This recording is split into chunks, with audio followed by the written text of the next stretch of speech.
I don't know if ever I'm still receiving in members joining, so I'm not sure if maybe, but maybe we can just start and then they will just find us on the way. Thank you so much for sharing your platform with me. Good afternoon to my learned colleagues once more. And Dr. Mahoto, I will be sharing the presentation. I'm a very open sharer, so I don't believe in closing off opportunities for engagement. There are 30 slides, however, 6 are for the promise of tomorrow. If you will be so kind as to allow me to greet the participants today, and then secondly, ask that they be as active as possible by participating, whether whilst we work through the presentation, they can type in the box or they can unmute and speak as I pause for interaction. Are you comfortable with that, Chairperson? Yes, ma'am, I'm comfortable with that, no problem. Okay, thank you. I just also want to confirm, am I audible enough? Very audible. I'm not sure about the colleagues. Maybe one of our colleagues in the platform can just confirm that. Can anyone just confirm if Machulan is audible?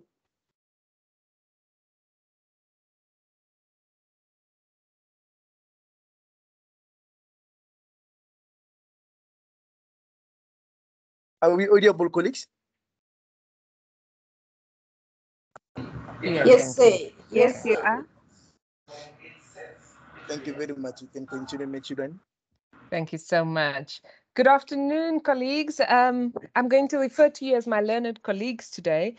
Firstly, because we're addressing ethical commitment, and if you are a student of the law, you know that lawyers are allowed to refer to themselves as my learned friends. However, I'm not a student of the law. I am a teacher by profession, and therefore I have possibly changed the word, but I think it still serves the same meaning, and I've referred more openly to all colleagues in the profession as my learned colleague.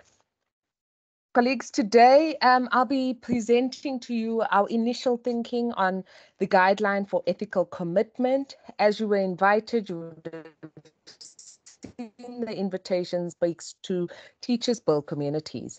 And this is based on the 4 pillars. That's the professional teaching standard 1, 2, 3, and 4.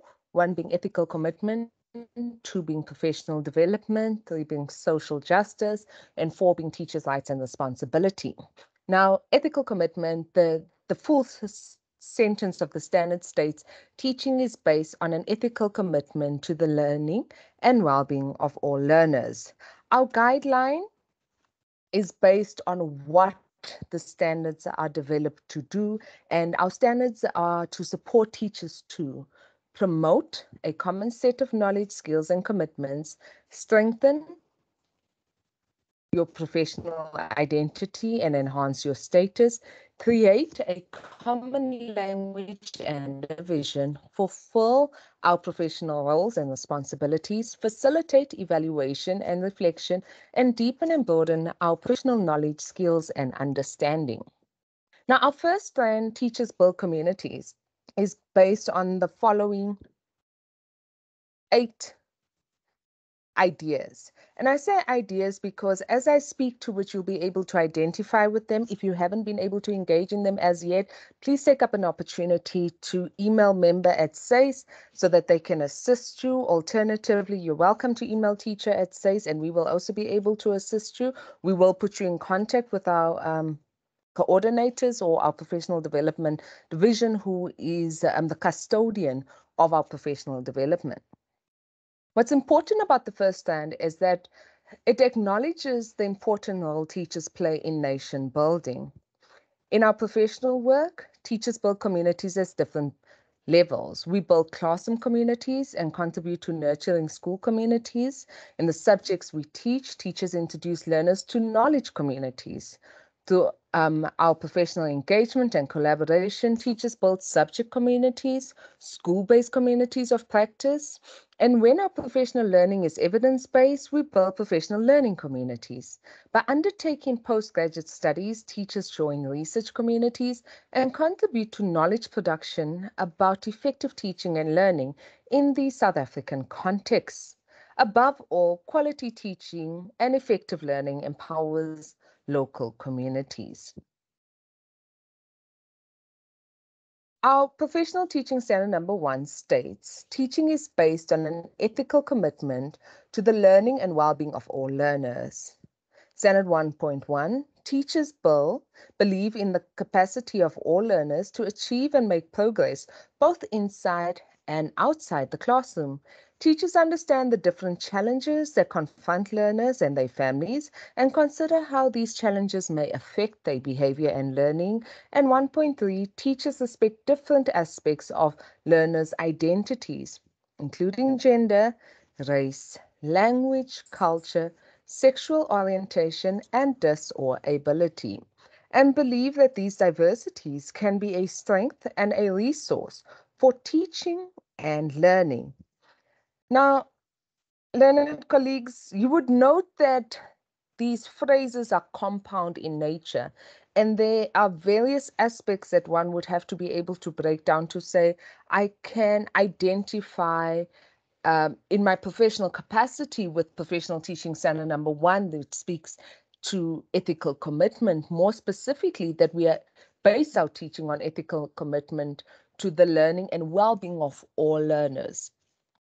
And I think this is a very important point in the presentation.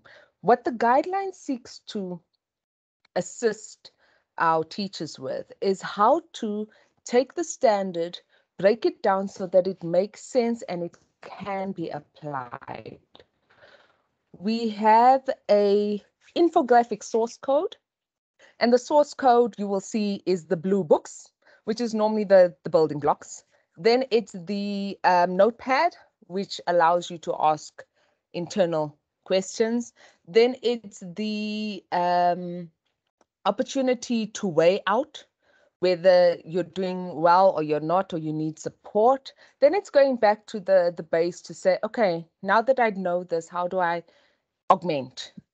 And then there's the real reflection that takes place. And you would see we've made use of the speech bubbles, which is an internal conversation, because as reflective practitioners, there's various forms of reflection that can take place. I believe in journaling. That's myself, Vanessa Chilwani. I take up an opportunity every time I learn something. I don't just take a photo of it. I don't just write it down. I actually go back to it and ask myself, what about this had me questioning what I understood my knowledge base to be? And over a series of days or weeks, depending on how impactful the learning opportunity was, I will then add to it. And at the end of it, I will close up that specific item and place it within a reference code where when I need to go back to say, I remember learning this word before, I will then be able to be reminded of the context in which the word was learned, as well as the context in which I will hopefully go back and use this word in the future. I'll give you a classical example. As part of our work as council, we are mandated to set, maintain, and protect the ethical and professional standards. And part of the work of teacher professionalization is to participate in seminars, in colloquiums, in conferences. And I attended a University South Africa conference, and it was specifically around the decolonization of curriculum. And in the breakaway session, I heard one of the most profound words I've ever come across in education. And the professional who referred to it, it's a professor, she's from the University of Rhodes, or Rhodes University, spoke to the decadence of curriculum. Now, I tell you, as a mathematics teacher, only time I think of decadence was when I was teaching fractions using pizzas. or when I was teaching fractions using food, or when I was teaching the building blocks of 2D and 3D shapes using jelly tots and toothpicks. But for the first time, I came across the word decadence in a professional space that in my postgrad studies, I must have walked over that word. And I was moved in the sense that for the first time, I was engaging in learning that was above my understood threshold of how I identify and how I engage with information. That had me thinking. And every conversation that I then entered into, I started asking really difficult questions because we are exposed as professionals to various other professions. And effectively, there is a certain jargon that only our profession understands, albeit at different levels or various engagements that we participate in. The word decadence does not refer to the taste. It refers to the depth in the form of curriculum decadence. Now, with that opening statement, Chairperson, I would just like to establish, can I effectively start with the initial thinking on the guideline for ethical commitment?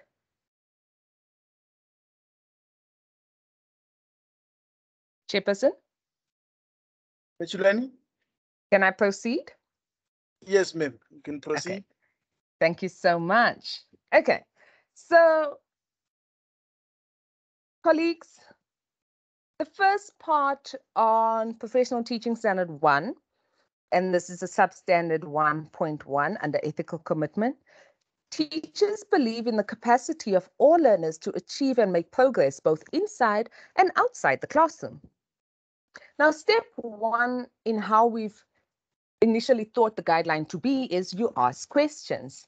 The best student or the best learner asks questions.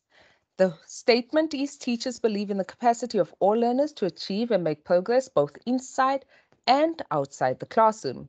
As we know, there's the enacted curriculum, the taught curriculum, and the hidden curriculum. Effectively, what is the context and environment of your school? My assumption is we are all teachers participating and teachers in the form of the professional qualification, not necessarily in the form of the position you currently hold. If you are in a position of departmental head or deputy principal or principal, acting deputy principal, acting departmental head, even if you're in the form of a circuit manager or at district or province, please apply the question as openly as possible to the context in which you work or in the context in which you operate. What is the context and environment of your school for the teacher, or if you are in a different platform, the environment in which you operate? What is the history of your school? What is the vision of your school? What is the mission of your school? And what is the values of your school? As the South African Council for Educators, our vision is inspiring a credible teaching profession. And our mission is to register to practice educators and lecturers and ensure they participate in professional development and protect the ethical and professional standards. I've roughly said it, it's not specific, I've got a slide for that. And then we have 9 values that range from accountability to integrity, all the way down to tolerance. The history of the council starts as defined in the Employment of Educators Act 1998, and then we were established as per the assentment of the South African Council for Educators Act on the 2nd of August 2000, which is Act 31 of 2000.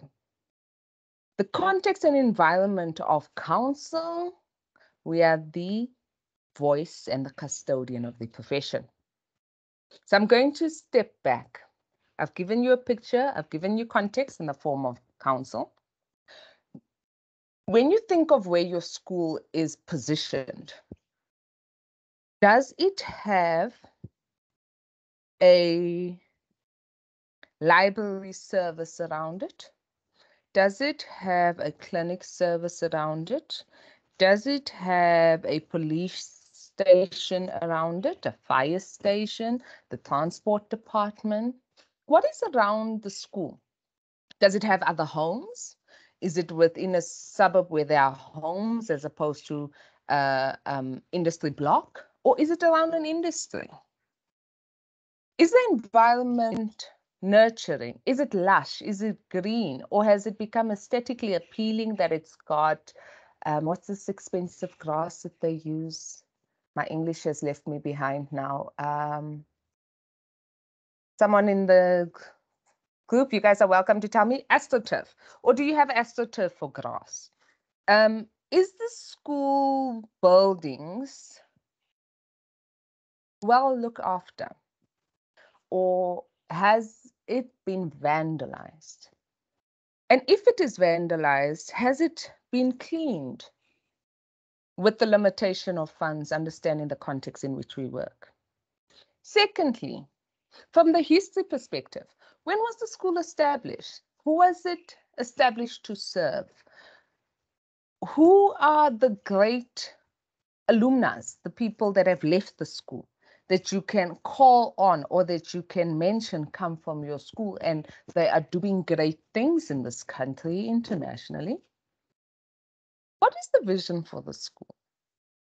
What is it that you want the learners to know, irrespective of what they go to as they grow? This is who you want them to be. This is what the school wants them to do.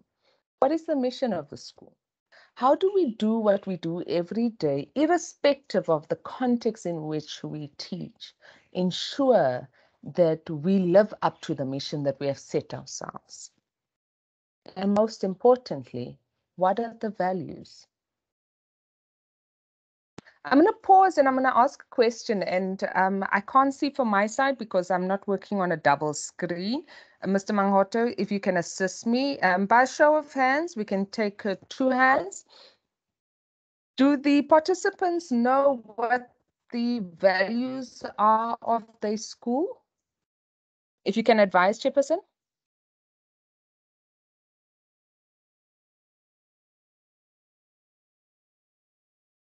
Yes, I can see the hand from, let me see, who was that? Oh, it's from Educator ME. Yes, Okay. you can unmute and speak.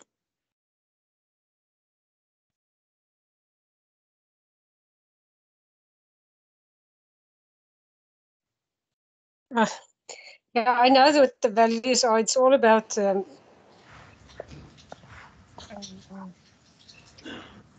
what we do for the kids and, you know, what we do for the community, but I can't remember the words exactly right now. Okay, thank you so much, Educator ME.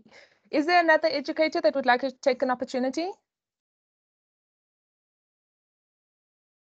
Chairperson, I'm blind on my side. If you can advise, I can proceed if there isn't. And I've learned silence is not consent. Chair, if you can advise. Yes, for now, there is no hand, but I can see Cindy on the chat room saying honesty, integrity, and tolerance. Okay, I'm liking this. So for the first time, the value is not just a value that belongs to the institution, it's about internalizing the value. And what I appreciated of Educator ME was that she said, oh, there are values, and she can tell you it's about the learner and it's about the community. And that's an honest reflection. If we do not implement the value on the basis of naming the value, using the value to correct misnomers or to correct transgressions, the value becomes placid. It stays on the wall, but that's where it is. It's engraved. It does not become an active verb for us to use so that we can navigate the changing environment of what a school currently looks like.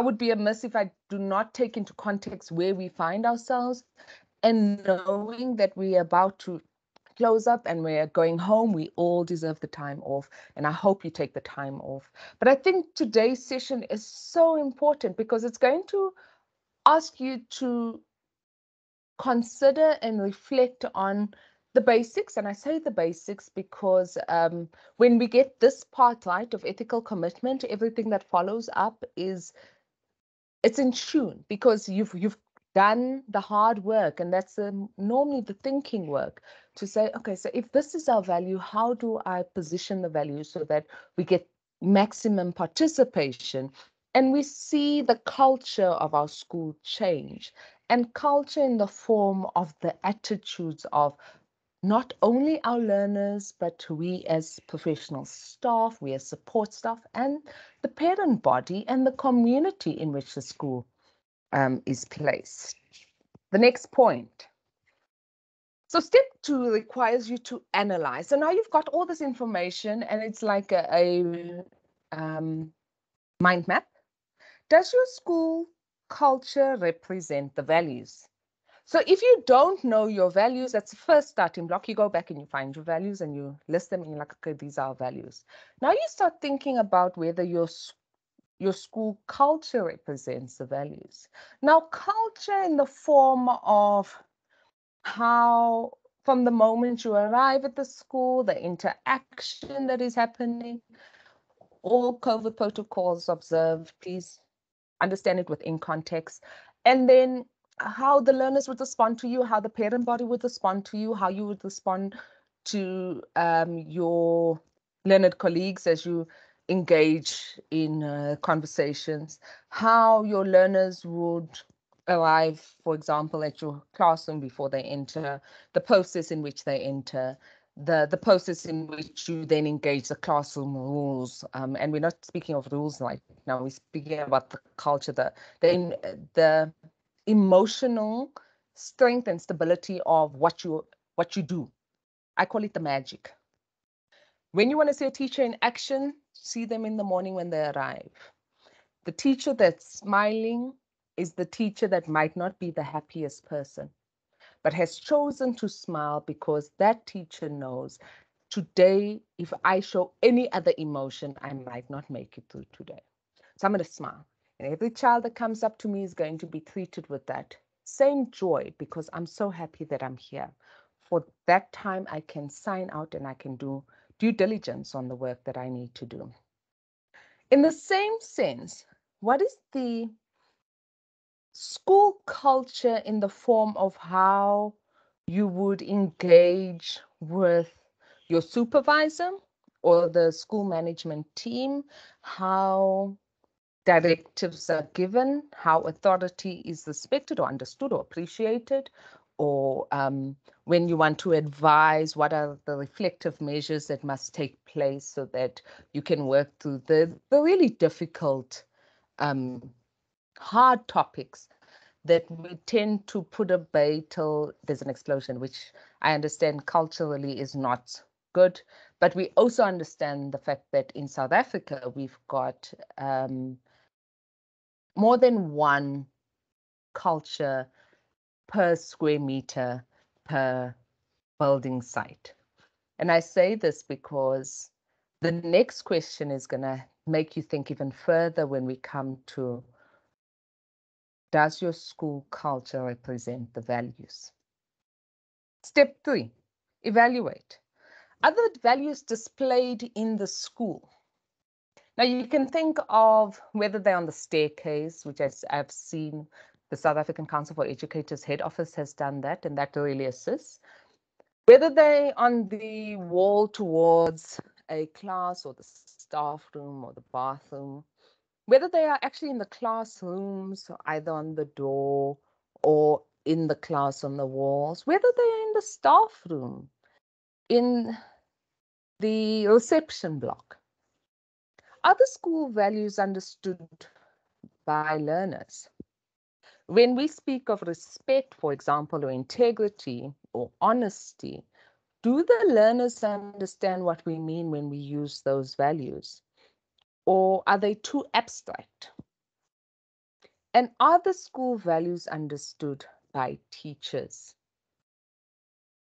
I, as a teacher, do I understand what is meant when the value respect is used, or the value integrity is used, or the value tolerance is used? And I say tolerance because as a young teacher, young in inverted commas, I received student teachers, and I was very excited, but in the same breath, I then understood that you need to tolerate the system, that you don't stay young.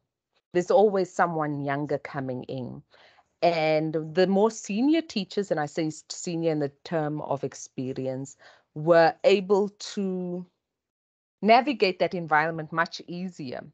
Tolerance is not really taught as much as it is needed. And I give that example because the word resilience has been coming across internationally, continentally, locally. What does it mean to be resilient? And it means the strength to continue even in the amount of change you engage in.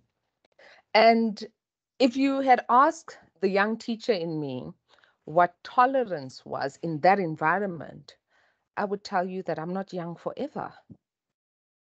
But if you ask the teacher in me now what tolerance meant in that environment, it meant that I had to recognize we were all on a learning trajectory.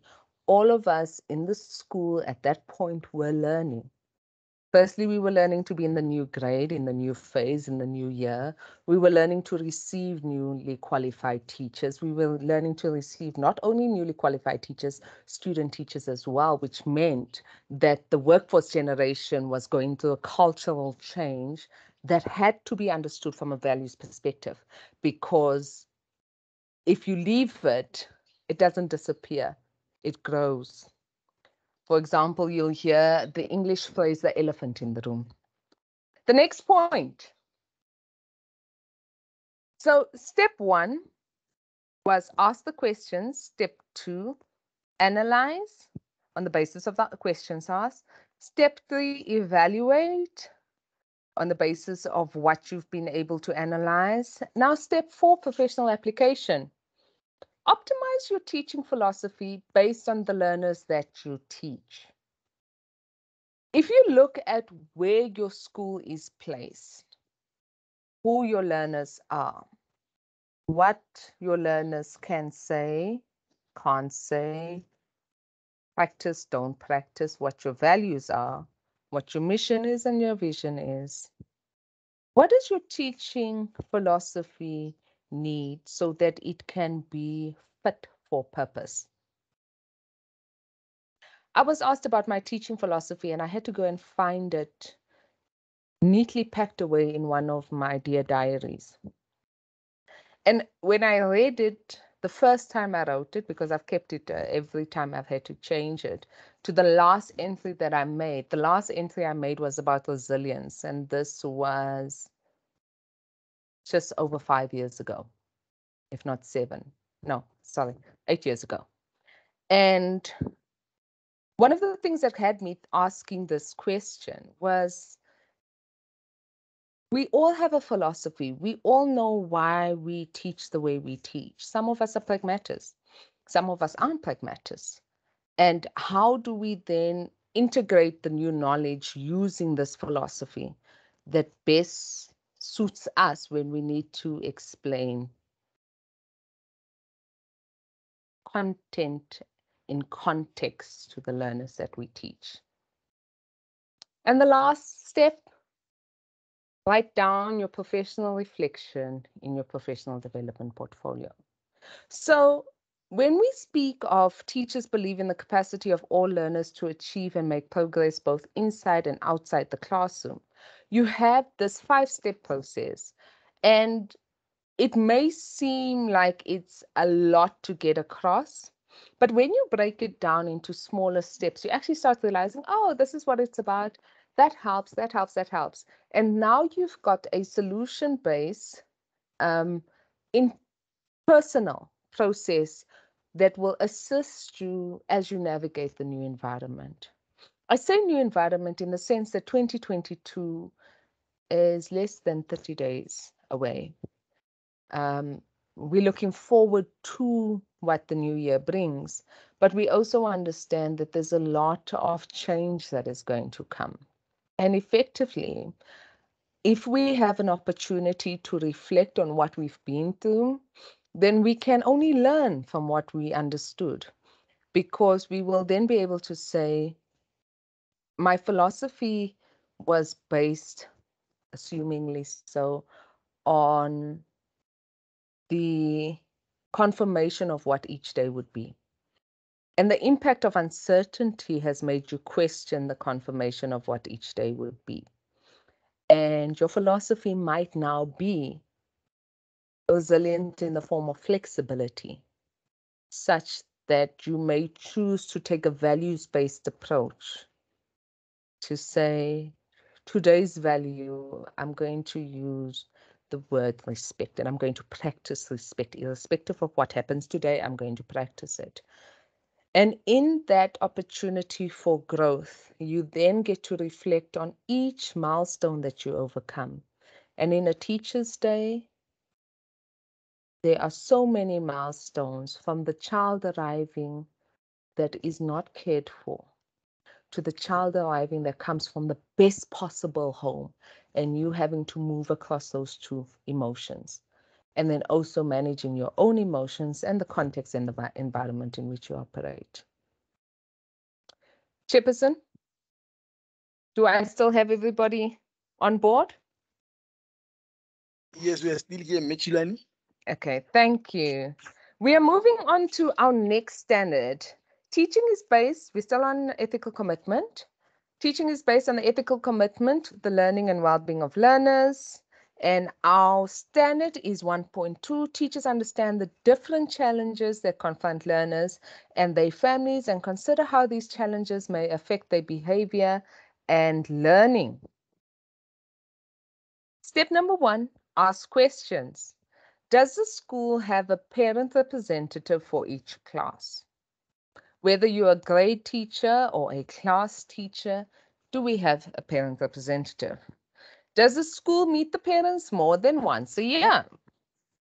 Do the parents complete the personal information?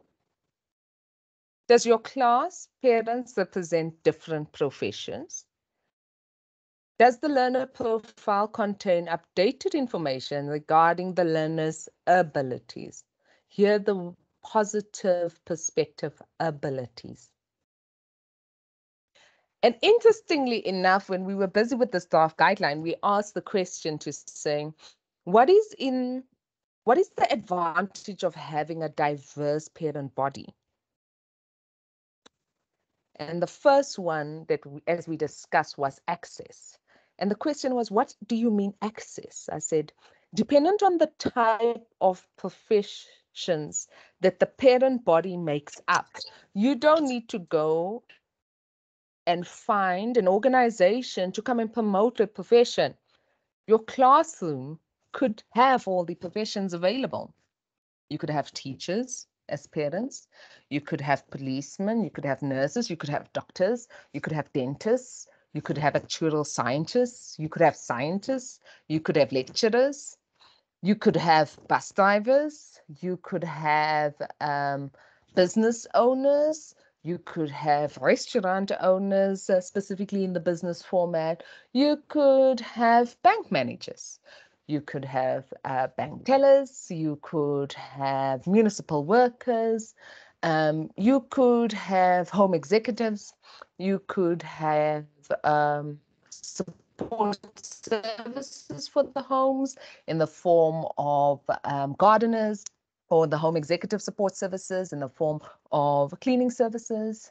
You could have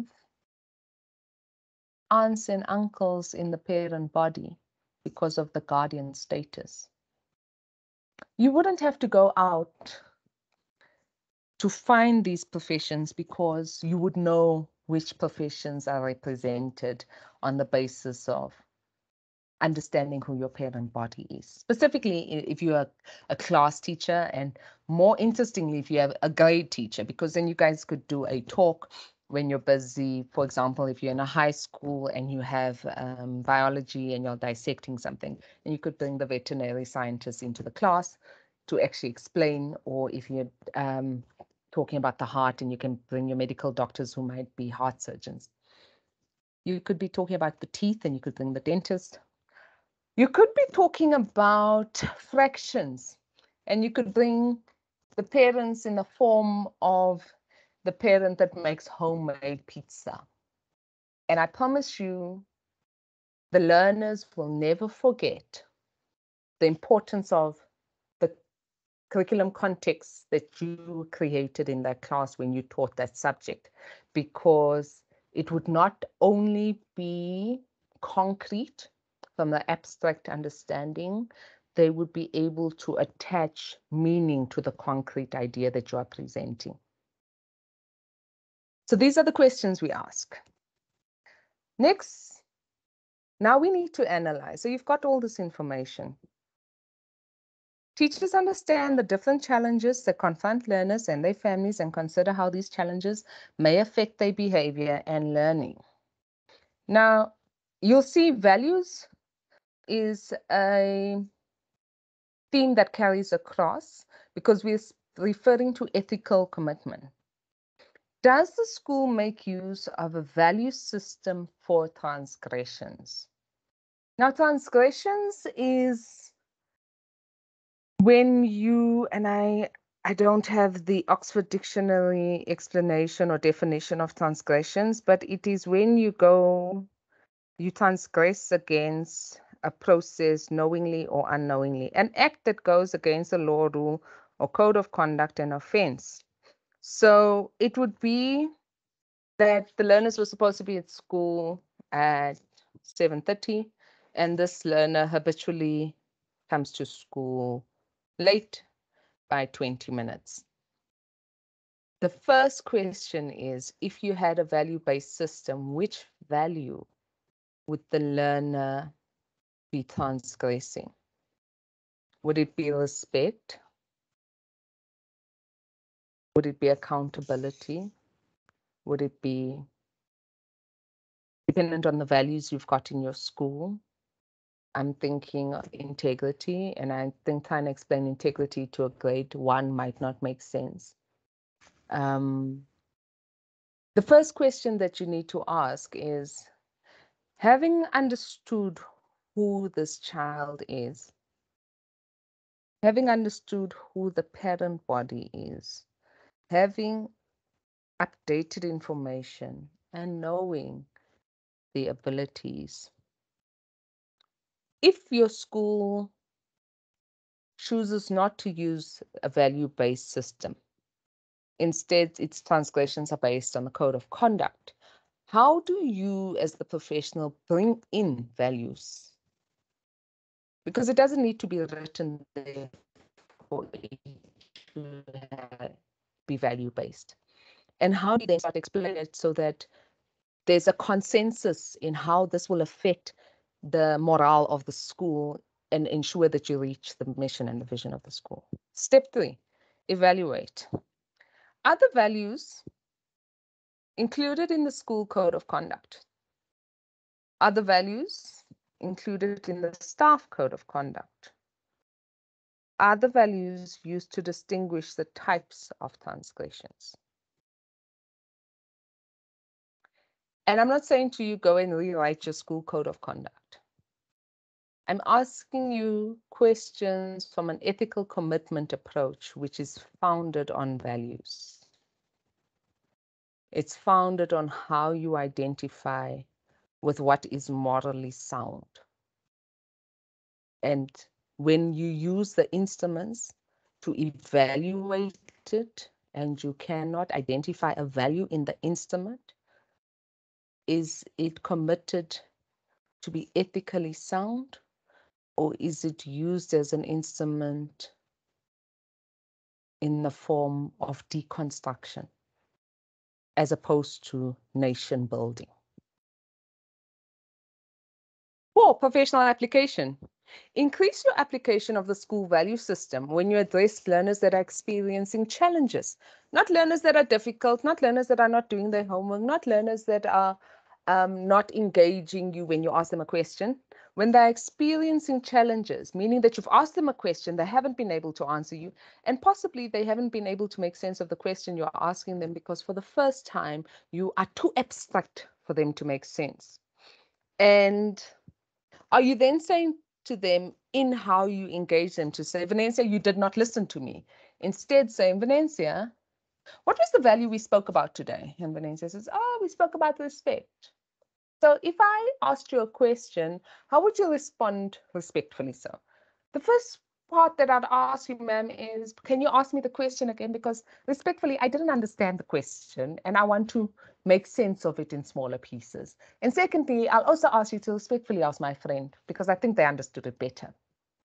For the first time, when you have a quick conversation like that, noting you might not have all the time to teach the lesson, you are changing the way the learners are responding to you because you are using values as the exchange instrument. So the teaching and the learning is morally sound.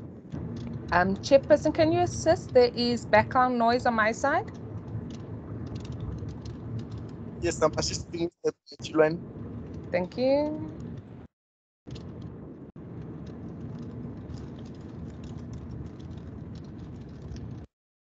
Thank you so much. And now you get to go back to the standard. Teachers understand the different challenges that confront learners and their families and consider how these challenges may affect their behavior and learning. Remember, you've got an updated personal information file. You've also got an updated aspect in regards to their learning abilities. You also have a context in the parent body, and effectively teachers are knowledge workers. So you're always knowing what's happening within the community and the greater community. And you'll be able to apply to the best of your ability scenarios in relation to why Venencia chose not to participate today or instead chose to engage you on a question you posed. The developmental opportunity in this regard is for you to go back and write down your professional reflection. Which value did you manage to present as an option to the limitation you experienced with Venencia or the learner in your class? And when you used that value, did it work? And if it didn't work, is it time for a PLC? Or should we start having these conversations with each other in our social networks to say, you know, I'm challenged. I'm challenged because for the first time, I'm using values as an instrument to strengthen the learning discourse that my learners are engaging in. But secondly, I'm also understanding that a value is not just something that we refer to. It's actually part of what we do. It's our moral construct, and this is how we can engage it. And remember, when you reflect, go back to why you chose to use a value discourse in relation to Venencia choosing not to respond to you. And when you need to defend the usage of the value discourse, you go back to Professional Teaching Standard 1.2 and you state, my Professional Teaching Standard 1.2 under ethical commitment states, teachers understand the different challenges that confront learners and their families and consider how these challenges may affect their behavior and learning. Venencia's mom is a nurse. She works in this hospital. There was this that took place in that hospital. For the first time, Venencia could not answer. So when I asked her, why did you not answer me? And she couldn't respond. And I went back to the value respect as the teacher. Venencia then engaged and said, I actually respectfully did not understand. Can you say it again? Because that learner, home environment was affected. So everything that learner came into contact with in your classroom for that day or a series of days could not change the environment in which the learner was working through.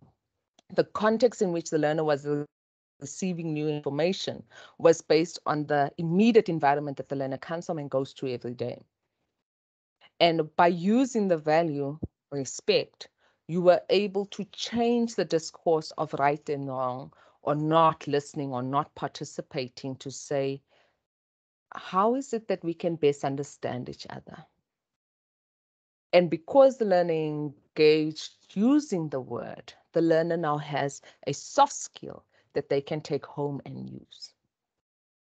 Because remember, we teach within diverse contexts. Our classroom is a context. The home environment is a context. The school environment is a context. Our teaching has context. And this assists with managing the expectations you put on yourself from what you were taught in theory versus what you understand that works in practice, and how you move from knowledge to action. It's not just about knowing it, it's about applying it and working on it as reflective practitioners. Teaching is based on ethical commitment to the learning and well-being of all learners. Standard 1.3.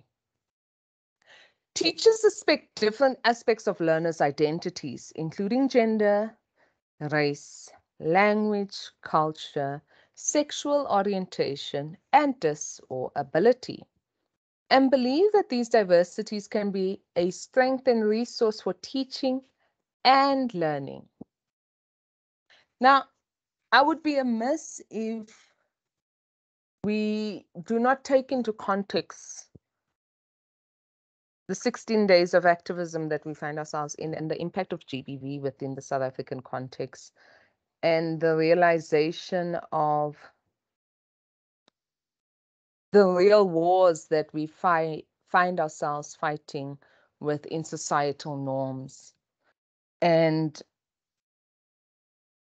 referring to each other in professionally acceptable terminology, and choosing to be aware of how the words we use can impact someone who might be going through the most, because we are not conscious of the environments in which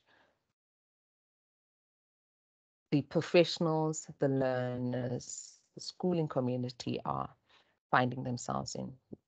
Specifically for 1.3, the set of questions really challenge you to ask the hard questions. And the hard questions in the form of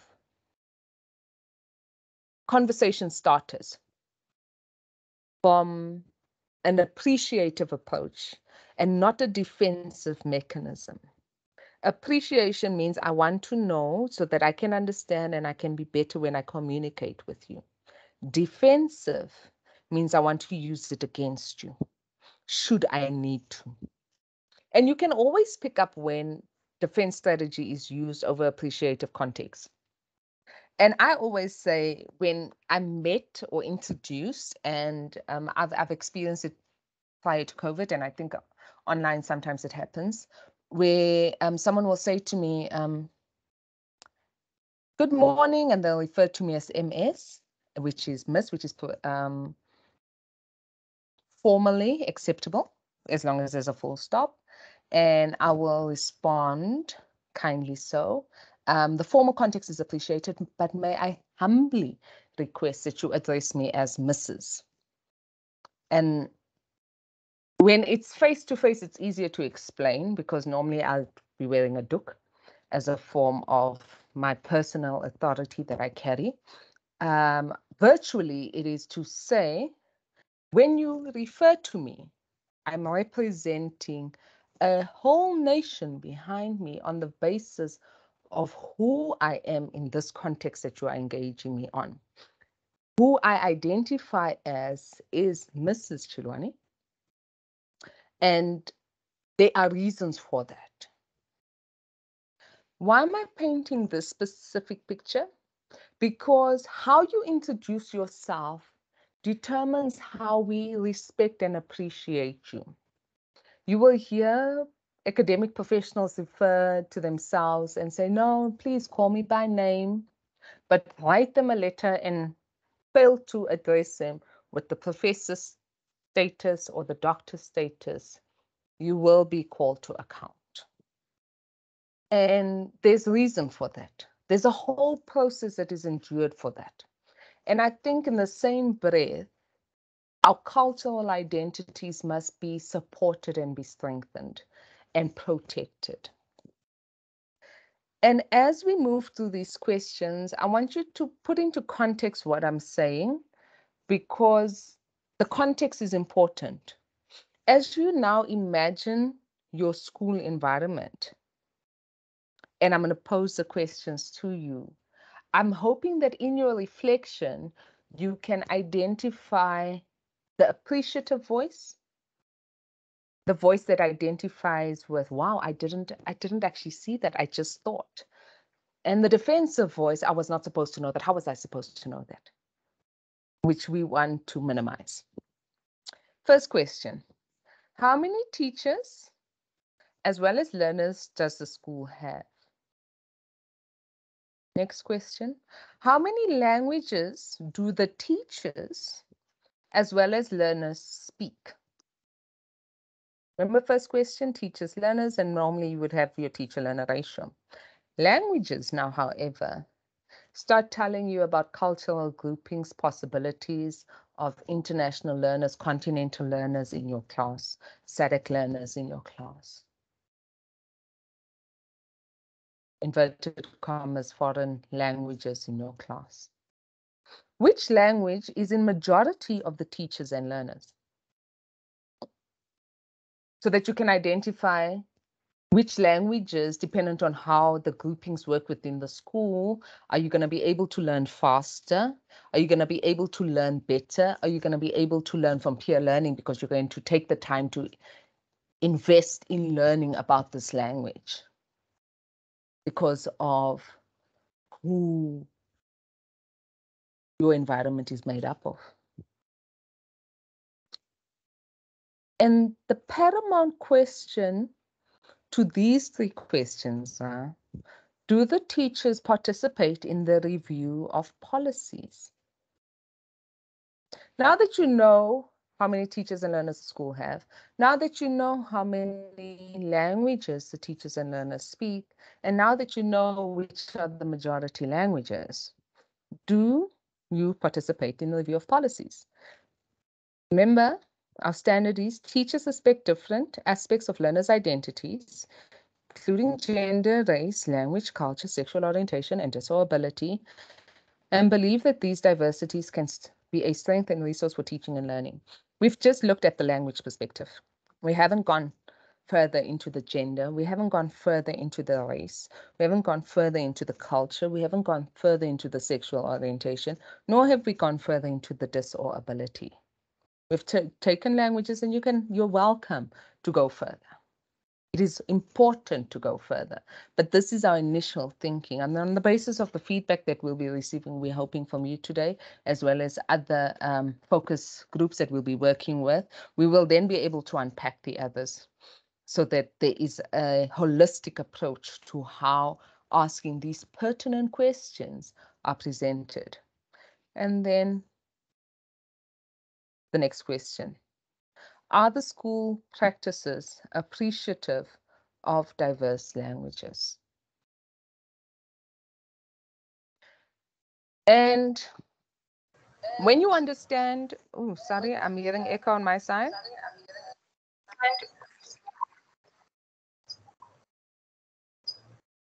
Chairperson? You can continue, Michigan. Thank you so much. Okay, I'm going to pause just now. When you understand the aspect of appreciation that I've been trying to base as part of the theme for values, is that you recognize the benefit of having diverse languages. You recognize the cosmopolitan advantages of diverse languages. You recognize the fact that you don't need to leave your classroom to experience diversity. Effectively, just by greeting each other in your home language, you've already created an environment where I'll possibly feel comfortable. And if you do not use my language to greet me, I'll say, man, I think you forgot.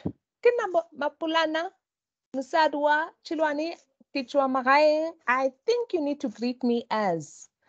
And then there'll be like a joke, and there might be a laugh, and then I'll be expected to explain, and then I'll go into my culture and I'll explain it. But I'll then go home and say, they asked and I said, and it felt good to be recognized. And I don't need to just be in Bushbuckridge to be known. I can be anywhere and I could do what I need to do. We respect the different aspects of learners' identities and believe that these diversities can be a strength and a resource for teaching and learning. Analyze. Remember the pertinent question? Knowing all this information, do we participate in review of policies? When last were policies reviewed? Who were the participants in the review of policies? Does the school recognize its diverse cultures? And does the school participate in cultural activities? Now, when you review your policies, dependent on who are the participants that review them, if you do not include cultural diversities and cultural activities, and you decide to host one, you could be in breach of the policy. But if the policy is included, you are within your rights. I say this because sometimes in activities that take place, there might not be a policy governing it. And then they'll be saying, dependent on the appreciative or the defensive strategy, we did give you an opportunity to review policies and you didn't include it. So sorry, we cannot proceed on this cultural activity. Whereas if you do include it and they ask on what basis have you included, and you say professional teaching is number 3. Teachers respect different aspects of learners' identities, including gender, race, language, culture, sexual orientation, and disability, and believe these diversities can be a strength and resource for teaching and learning. The same way we hold an Entrepreneurship Day, I would like us to hold a Heritage Week and not just a day. I would like us to hold a language festival, and I'd like us to hold the language festival for our various languages in our school across the year. So we are celebrating all languages in the 12 months that we have at our school. Evaluate. How is inclusivity addressed in the school code of conduct? I'll give an example. When you think of dress code, when you think of hair policies, when you think of the wearing or the non-wearing of cultural regalia or items that identify a certain phase in your cultural growth or religious dispensation. How is the diversity of staff protected in the staff code of conduct?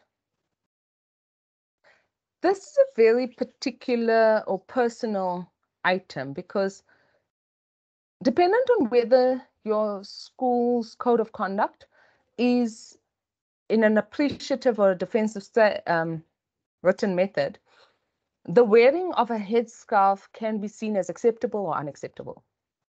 And if it is not defined, it is not protected. Because then it means when it is defined, it might be to the negligence of the person who chooses to wear a headscarf. And how does the school encourage diversity? Now, there's a difference between encouraging diversity and forcing diversity. We've all heard the story of the melting pot where you make soup and all the vegetables become one, independent on the most dominant color. That's the one that stays, but the flavors might still change. Garlic will still be garlic and it will still be strong. Then you have the salad bowl or the fruit bowl. Independent on what you like, you can choose what you want, but you won't necessarily have all the fruits in your fruit bowl or all the vegetables in your salad bowl. And there needs to be a compromise between that. So the question is, how does the school encourage diversity? Does it encourage it in how it looks at what the assessments look like? the names that are used in the assessments, the caricatures of the learners that are used in the infographics that are presented. I always speak of the emoji, whether the emoji is yellow or brown or dark brown, or I think the last pigmentation is not black, it's just a code above black. And whether in that articulation we are aware that choice is a right, as long as we can explain the context of the right. Professional application. This one is different. Encourage the learners to share their cultural experiences and practices when you introduce new content. I'm a maths teacher, so I always go back to teaching, and fractions is an easy concept in my case from an example perspective. And normally what we do is we'll ask them to explain, they must crack what they ate for supper. So every day they would then write down, and if they don't have supper as a sit-down meal, maybe they have breakfast, they must track. And they would then have to share how the dishing up of the meal takes place and who sits where and who gets what. And it's very interesting how some families would serve if you've got a family that's got a mom and dad, brother, sister, they would serve the father first, and he'd have a tray, and then in that tray he'd also get the biggest portion of whatever's been served, and then the siblings will be served, and then the mom will serve, independent on where the mom would sit. And an interesting challenge to the whole conversation was when my niece said, I don't appreciate the fact that I don't get a tray, even though my uncle gets a tray. Please explain to me why he gets a tray and I don't. Because we're all sitting at the table. And I looked at her uncle, which is my husband, and I said, please explain. And he said, this one is on you. So I took out a tray and I gave it to her. And she said, I still don't understand. Why did I have to ask for a tray? And I explained to her, it is part of a ritual that we practice, and it is part of a passage that we go through as wives. And I do it out of the goodness of my heart. I believe it's a servitude. And she said, okay, from now on, can I please have a tray? And therefore she gets a tray. But what is interesting from this is that there are two cultural groupings that now had to work through what was actually happening. The one where, you know, it's practice and you can explain it, and the one where their notion to challenge practice. And whether you explain it or not, there's still an expectation for you to explain. Because just handing a tray does not answer the question. The question was, why didn't I get it the first time? And then having to unpack it. We then start realizing the cultural experiences and practices are profound, understood within context. But as we navigate the new protocols and the new environments and being socially aware, we need to be able to advocate and create environments where context of what practice is explained within an appreciative approach. Appreciative approach. Developmental opportunities augment your ethical commitment by applying new skills learned across your teaching experience. And as I round up, professional teaching standard number 1, teaching is based on ethical commitment to the learning and well-being of all learners. This is the one that I've presented, our initial guideline in December 2021. Teachers collaborate with others to support teaching, learning, and their professional development. There are 6 substandards, and we hope to present it on this platform in January 2022. Teachers support social justice and redress of inequalities within the educational institutions and society more broadly. We hope to present it on this platform in February 2022. And teaching requires that well-managed and safe learning environments are created and maintained within reason. We hope to present this in March 2022, and that will be the end of the series of teachers' build communities. Chairperson, I'd like to submit and open up the floor for questions, comments, feedback, opportunities for me to grow, opportunities for me to learn, and opportunities for comments so that we can strengthen the initial thinking and we can do due diligence in ensuring that the guideline addresses each and criteria as defined within the standard.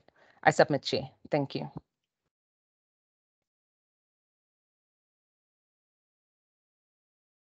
Thank you very much, Mechulwane, for the fruitful and interesting presentation. I would like to open for discussion and comments. Any comment, colleagues? Questions?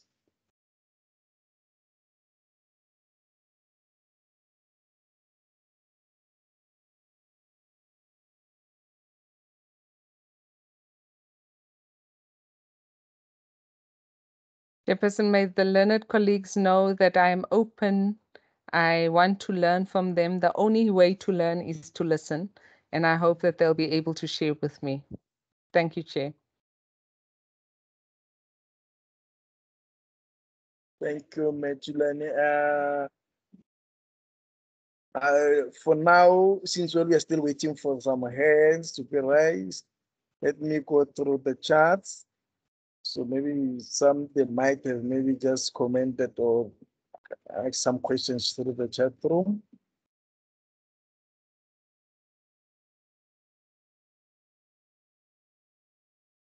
I can see for this one, it was all about the numbers of the learners. All right. Okay, thank you, Chair. Can I maybe engage Dudu Nkabinde? Is Dudu Nkabinde still on the line?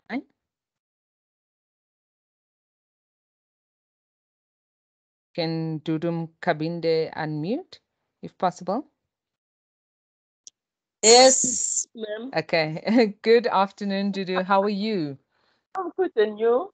Well, thank you. Congratulations on knowing the number of teachers and the number of learners, as well as the majority languages being isiZulu and English. That is profound. I never knew them. I don't want to lie. And I taught for a good number of years, but it was too cumbersome to do. So congratulations to your school for doing that, or in this case, to you and whoever assisted you in doing that. Would it be possible that we could just have a conversation in relation to what you've been able to share with us? I think all the things that I was going to ask, it was covered on your presentation. Like, for instance, Really? ma'am, Okay. yes, like, for instance, my school is at the rural settlement, but you are speaking only isiZulu, and then we could switch to English. But the only culture that we are doing in my school, it is only the Zulu, because most of the people that we are working with and also we are teaching the learners are the Zulu ones. So we can, sometimes we promote other culture when we are doing the culture. Like, for instance, we used to promote the culture of isiXhosa, but there are no Xhosa speaking people in our school. And also we used to promote the culture of Sepedi, but we don't have those people who are speaking Sepedi. But I do have the traditional attire for Sepedi people, because I used to visit at Polokwane. That is profound, Dudu. I'm humbled by your appreciative model in the form of being able to share with us the dominant languages. Have you been able to identify maybe if there are minority languages? I do note that you said you did do isiXhosa, but they aren't learners. In Sepedi, they aren't learners. Do you have learners from other cultures or other languages? No, it's only the Zulu culture And people. Okay. And then between your teachers, are you all Zulu or are you all Zulu and English? We are all Zulus. Wow. It's only one culture. We are all Zulus. Wow. Now, I tell you, this is a perfect case study because I can only imagine how interesting it must be to be able to teach the curriculum, firstly, because you can code switch easily, but secondly, to try and present a culture that isn't predominant within the teaching staff or within the learners. Your parent body, are they also in majority of Zulu and English? It's the majority. It's Zulu people because our school is situated in that location. Okay. So it is dominated by all the Zulus. And you know what? Sometimes it is very difficult to code switch to the English because most of our learners are Zulu speaking and also their parents. And also there is this, they lack the education. So the culture that we always implement, it is the Zulu people. They come with the different type of dresses. But we as educators, we used to wear something that is not from the Zulu people, but from other cultures. Like, for instance, sometimes other people, they come up with the isishweshe from the Sesotho speaking people. Sometimes we wear the Pedi and also the Tswana and also the Xhosa culture. Okay. Okay. So now I have another question, and this is possibly an open challenge to any of the other participants that are in the session, whether they would like to engage you as the school, which is predominantly Zulu, and you would like to learn about another culture. I think we do have other cultures on the platform, and it can be a to and fro, which from our side as teacher professionalization, we can manage if you're open to it. But more specifically, I'm just thinking of the professional learning communities that could possibly be available to you, where you could meet with teachers from different cultures or different language backgrounds, and that could also assist when you think of the diverse languages in our country, as well as the context in which we find ourselves within the SADC protocol of trade.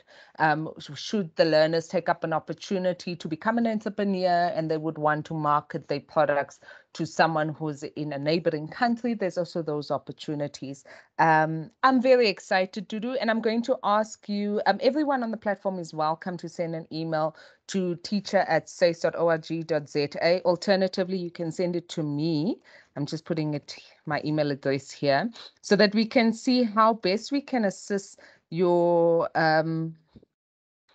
teaching philosophy and the extension of it by getting diverse cultures to present. I mean, it would be a very interesting dynamic to also see the profoundness of how well the Zulu culture has been developed in your school, because you are able to build knowledge products that are specifically Zulu-based because of the richness that you have at your disposal. So I want to believe that the incremental implementation of African languages is an advantage to you because you've already championed Zulu. However, should a different language come into discourse, that would be an open challenge for you where you could champion it. And Dudu, I'd like to then follow up with the question, have you ever considered starting the Zulu Association of Teachers in South Africa? No, not yet. Not yet. Okay, Dudu, it's December 13, 2020.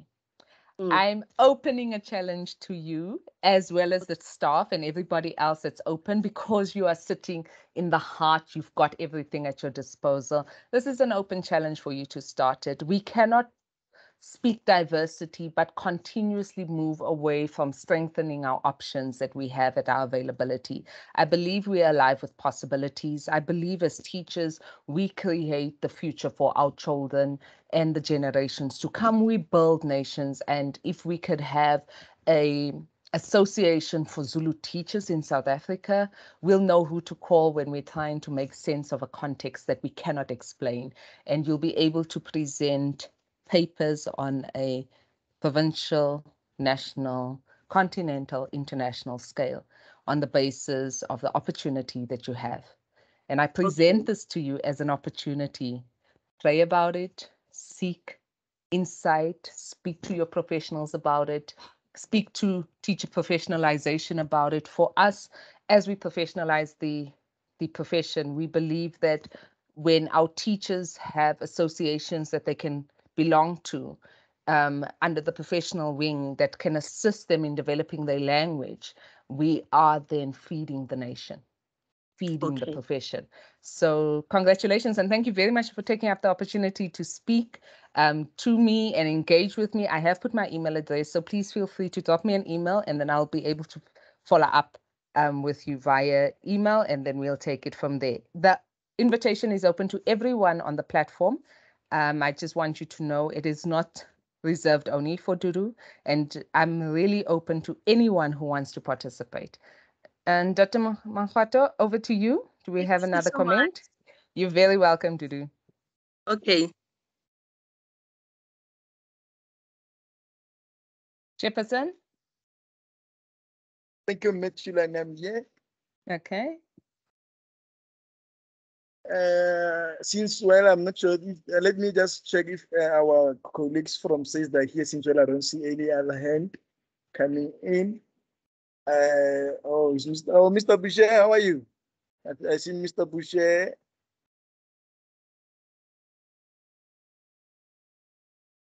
Hello, Mr. Mangwato, and good afternoon. My voice is a bit cocky. I'm coming from a bad flu, so I may not be consistent. But thank you very much to Mitch Luane for the session.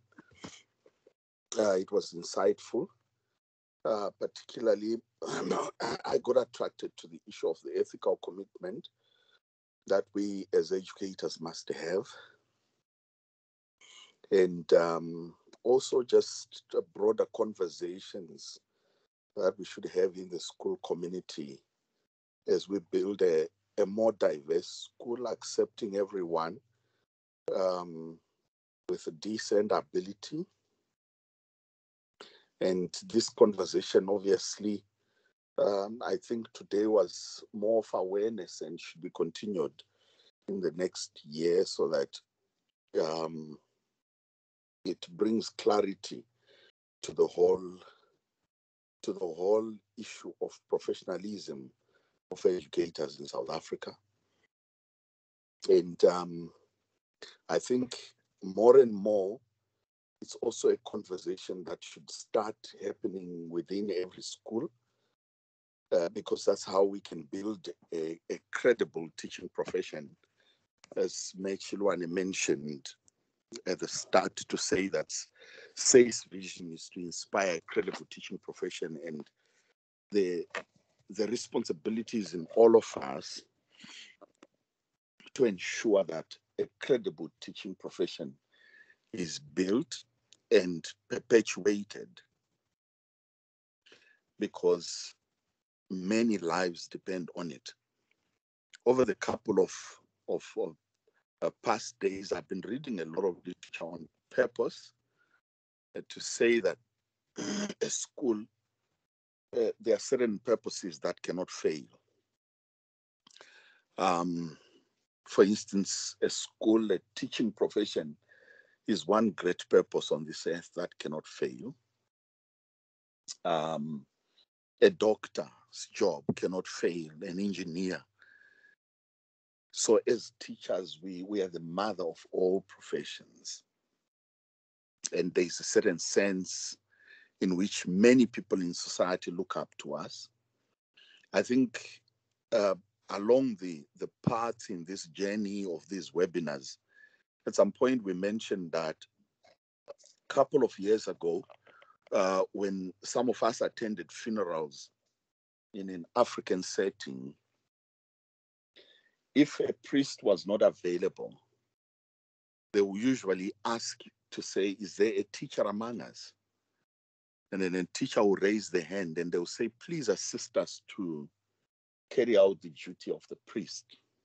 Because in a certain sense, that respect that we normally afford or accord priests, teachers were also placed in the same kind of setting, that a teacher could be called upon to do the duty only ascribed to a priest. And that's how much society respects a teacher. A polling I read in a book recently called How to Lead by Joe Owen talked about which professions can be trusted. And obviously the politicians topped the list among those that could not be trusted, followed by lawyers, and then doctors, and then teachers were at the bottom of those that can be trusted.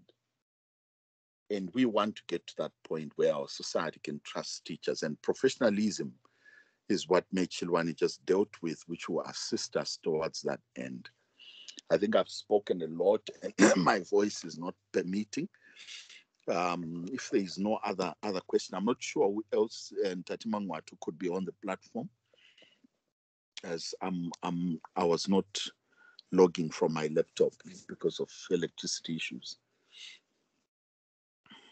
Oh, let me acknowledge the CEO again. Oh, so yes, the CEO was on the platform.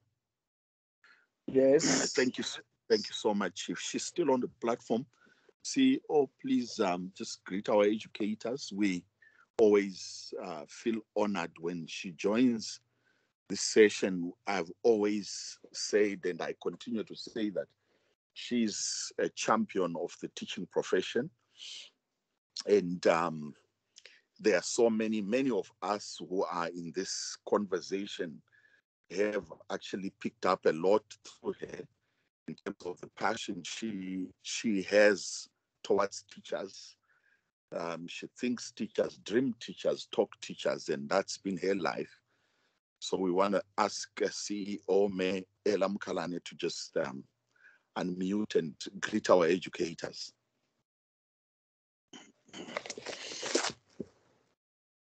Thank you very much, Mr. Boucher and Machilwane and Johnson as well. Good afternoon, colleagues. Thank you very much once again for really taking time to attend and participate in this virtual webinar on our professional standards.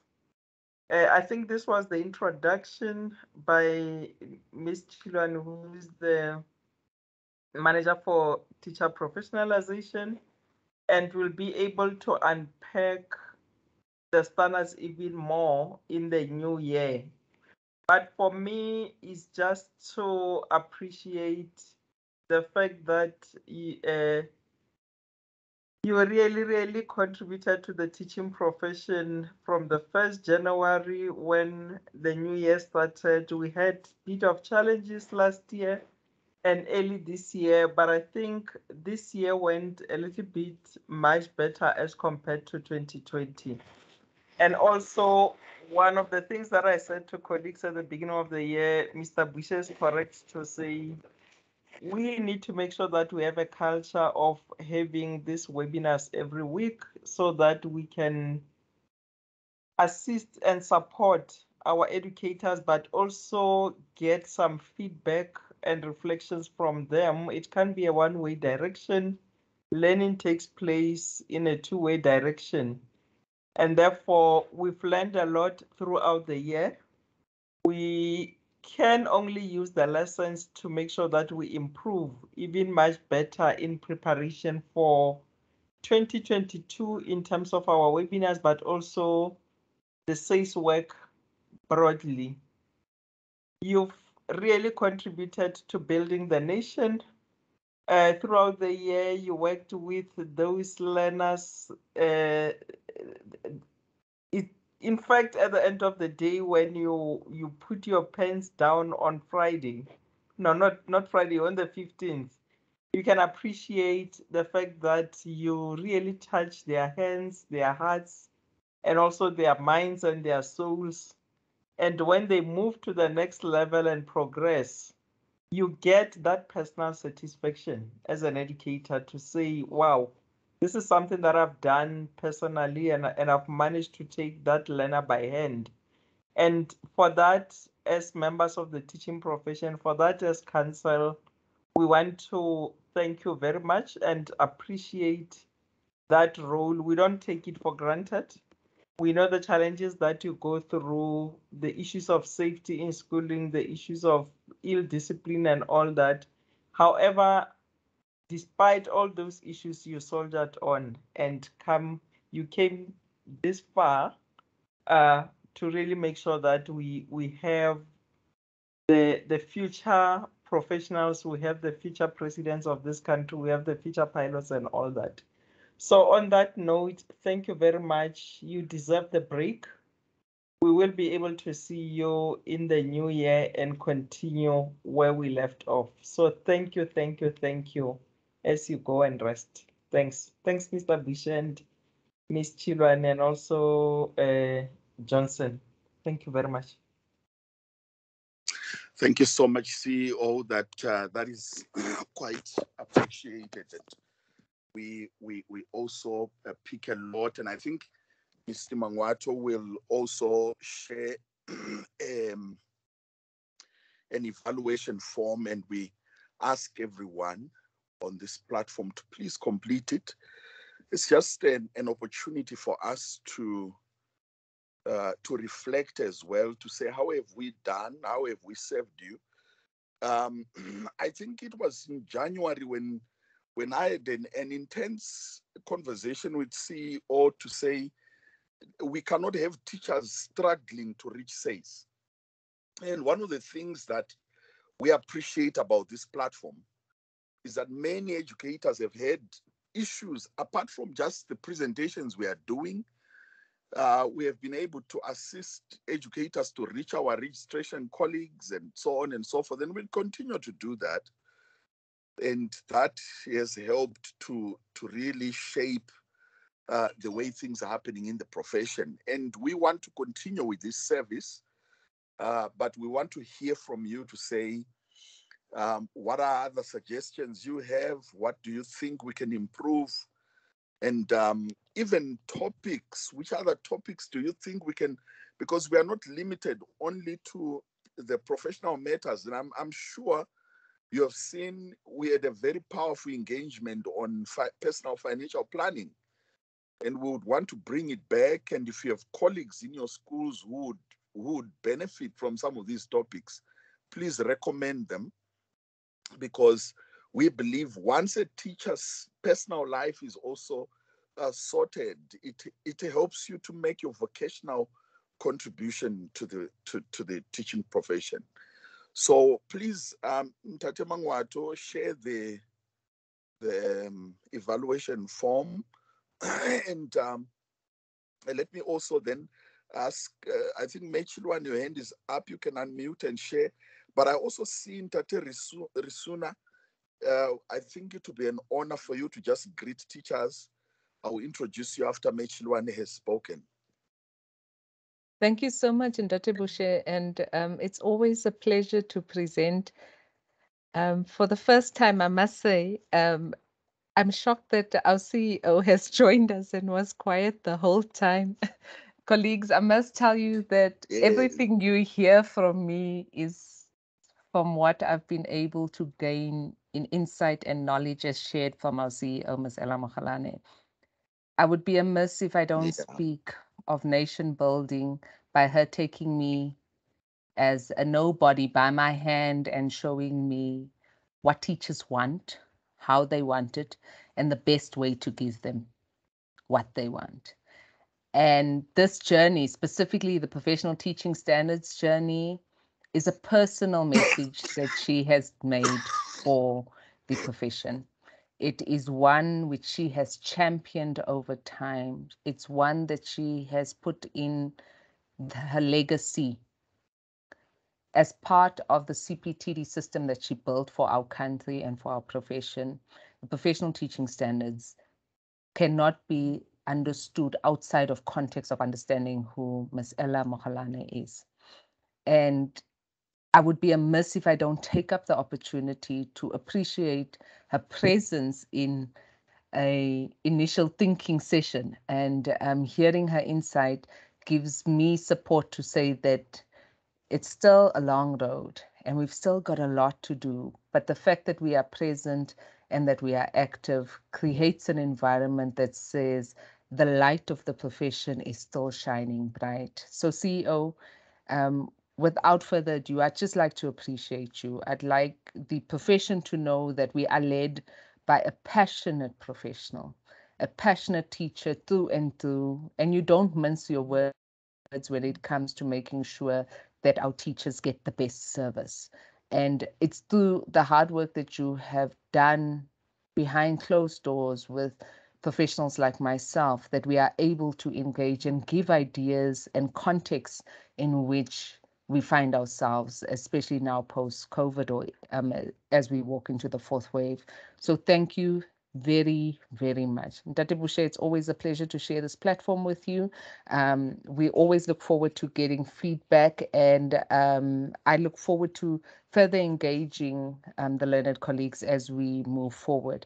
But without further ado, Ntate Bushe, like you said, Ntate Nguna, if he can take up the opportunity to engage us and greet the platform, I'd appreciate that as well. Thank you.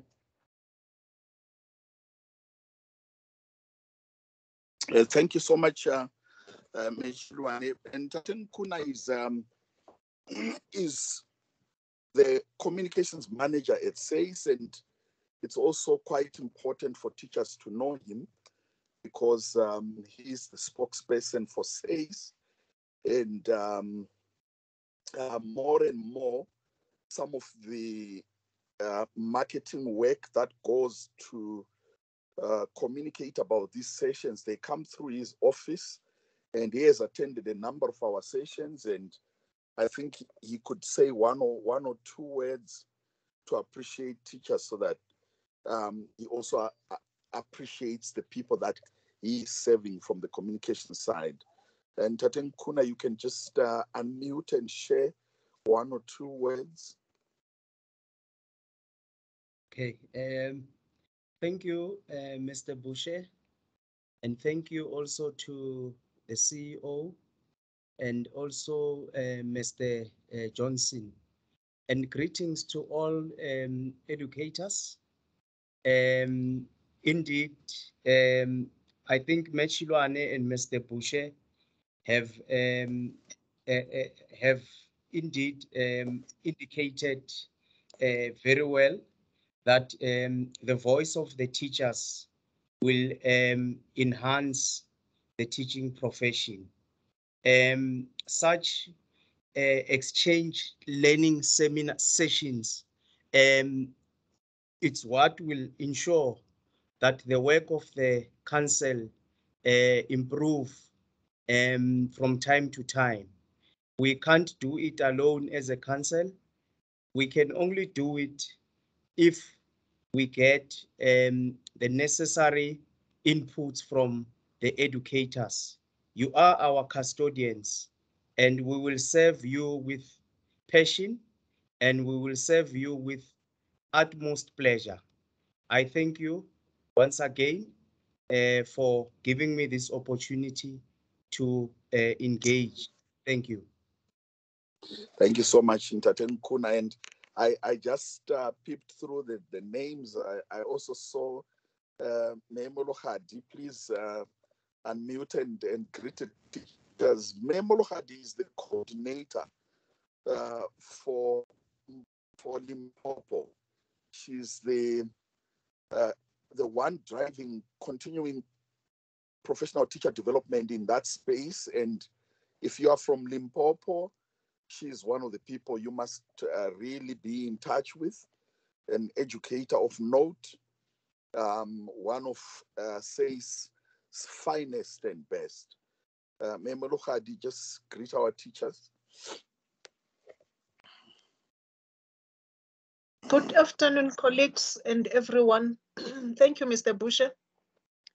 And also thank you to the CEO for the encouraging words as she was closing up the session and even the year for the educators who are participating in these webinars.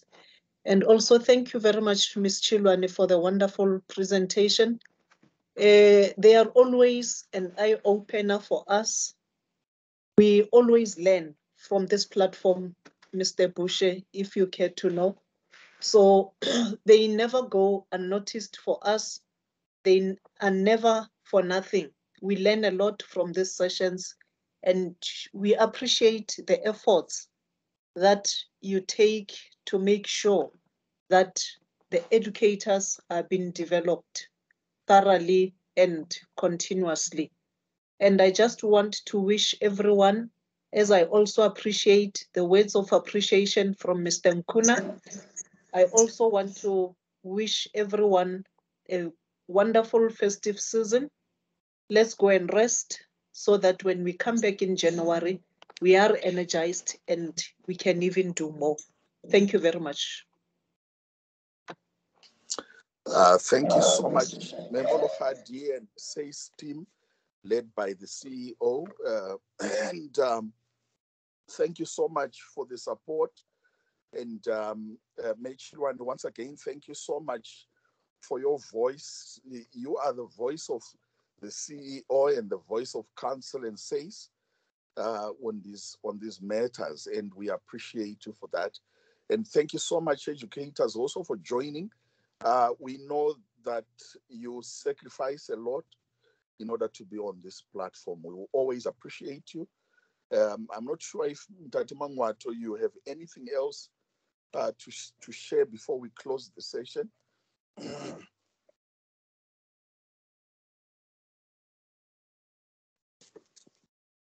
I don't have much to say, Mr. Bushe, but I would just like to thank our colleagues for joining these sessions from Monday, making time from Monday to Wednesday since earlier this year. So I hope even next year we gonna come back and just as Molo already said. So in those ways, Mr. Bushe, I would just like to thank you very much and all our colleagues who attended these sessions. Let's meet here again next year. Thank you, Ntati Mangwato. We do appreciate you. Are one of the finest administrators we have. We have said that to you many times, and you are actually the champion of webinars. And without your hand in this, the webinars would not be the same, Ntati Mangwato. So we do appreciate you, and you also take time to rest. Educators, take your time to rest, and we will meet again in 2022. And stay safe, be healthy, and let's stay safe and be whole and take time to rest so that you are energized for the new year. Thank you very much, colleagues, and we want to declare this meeting closed.